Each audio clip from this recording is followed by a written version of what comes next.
Boots and his brothers. Once on a time there was a man who had 3 sons, Peter, Paul, and Espen. Espen was Boots, of course, because he was the youngest. I can't say the man had anything except these 3 sons, for he did not possess 1 penny to rub against another. And so he told his sons over and over again, they must go out into the world to seek their fortune, for at home there was nothing to be expected but to starve to death.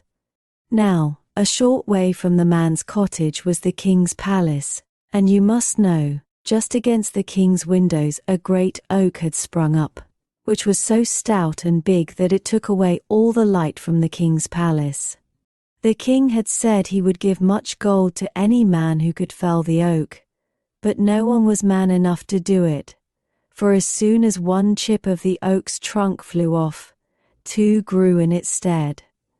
The king wished also to have a well dug which was to hold water for the whole year. All his neighbors had wells, but he had none, and he thought that a shame. So the king said he would give to anyone who could dig him such a well as would hold water for the whole year round, both money and goods. But no one could do it, for the king's palace lay high, high up on a hill, and they could dig but a few inches before they would come upon rock.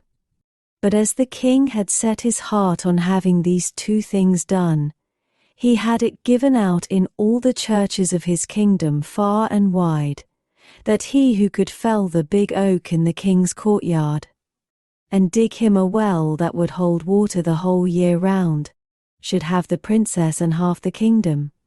Well, you may easily know there was many a man who came to try his luck, but all their hacking and hewing, and all their digging and delving were useless. The oak got bigger and stouter at every stroke, and the rock grew no softer either. One day the 3 brothers thought they too would set off and try it. Their father had not a word to say against it, for even if they did not get the princess and half the kingdom, it might happen they would get a place somewhere with a good master, and that was all he wanted. So when the brothers asked his permission, he consented at once, and Peter, Paul, and Espen set forth.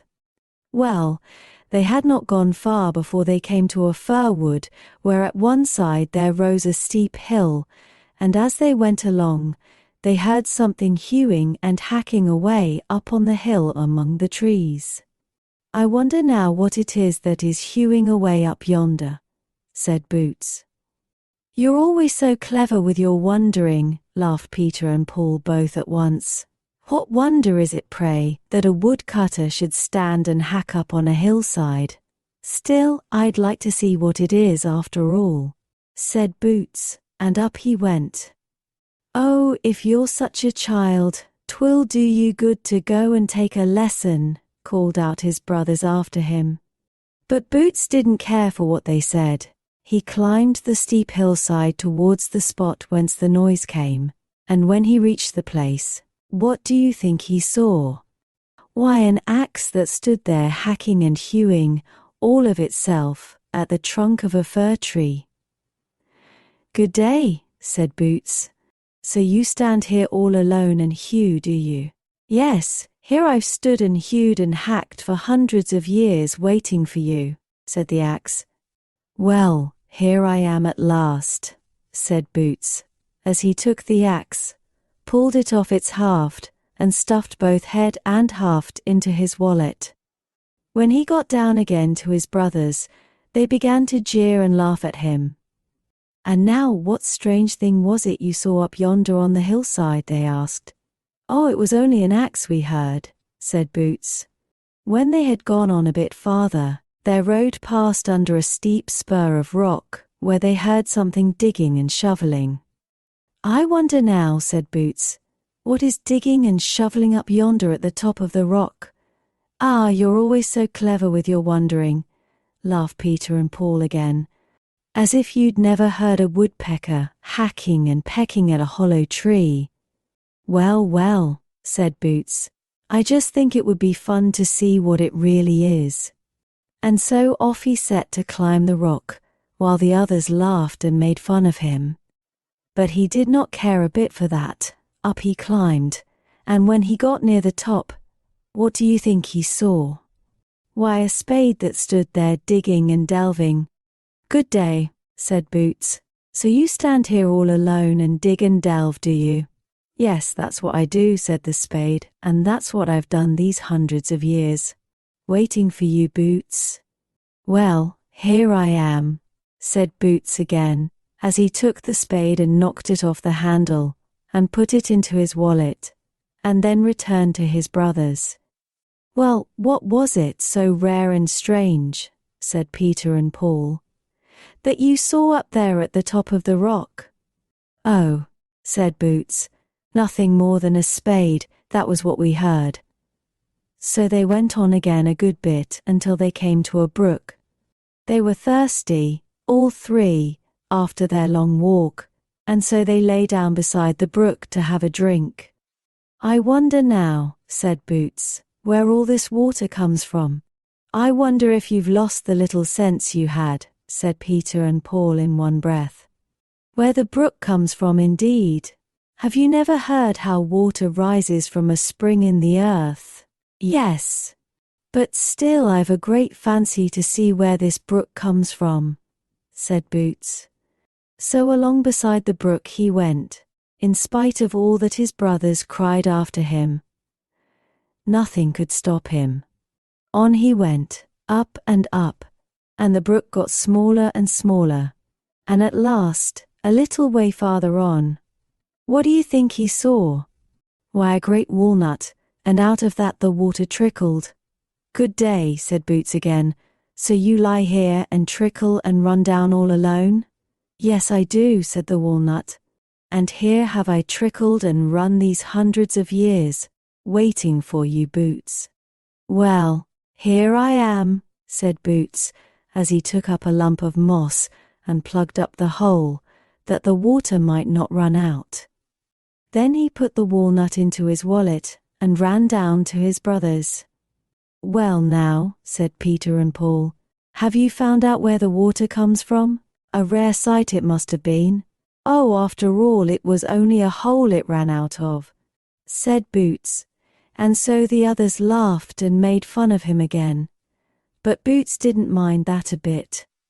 "After all, I had the fun of seeing it," said he. So when they had gone a bit farther, they came to the king's palace. But as everyone in the kingdom had heard how he might win the princess and half the realm, if he could only fell the big oak and dig the king's well. So many had come to try their luck that the oak was now twice as stout and big as it had been at first, for 2 chips grew for every one they hewed out with their axes, as I dare say you remember I told you. Said he to his axe, and away it hewed, making the chips fly, so that it wasn't long before down came the oak. When that was done, Boots pulled out his spade and fitted it to its handle. "Dig away," said he to the spade. And the spade began to dig and delve till the earth and rock flew out in splinters, and he had the well soon dug out, as you may believe.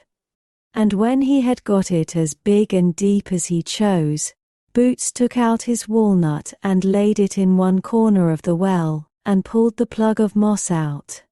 "Trickle and run," said Boots, and so the water trickled and ran, till it gushed out of the hole in a stream, and in a short time the well was brimful.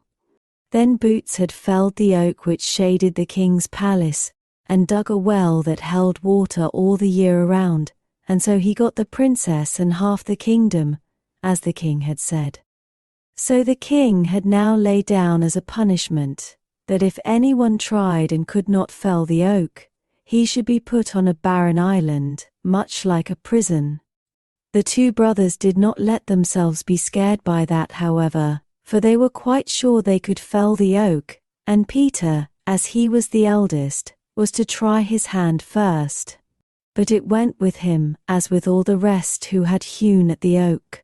For every chip he had cut out, 2 grew in its place. So the king's men seized him, bound him hand and foot, and put him out on the island. Now Paul was to try his luck, but he fared just the same. When he had hewn 2 or 3 strokes, they began to see the oak grow, and so the king's men seized him too, bound him hand and foot, and put him out on the island. And now Boots was to try. "You can save yourself the trouble, we'll bind you, and send you off after your brothers just as well first as last," laughed the king's men. "Well, I'd just like to try first," said Boots, and so he got leave. Then he took his axe out of his wallet and fitted it to its haft. Hew away! And it was lucky for Peter and Paul that they were on the barren island, else they had heard each day and hour how everyone said, "Well, after all, Boots did not wonder about things for nothing." Please like and subscribe for more bedtime tales.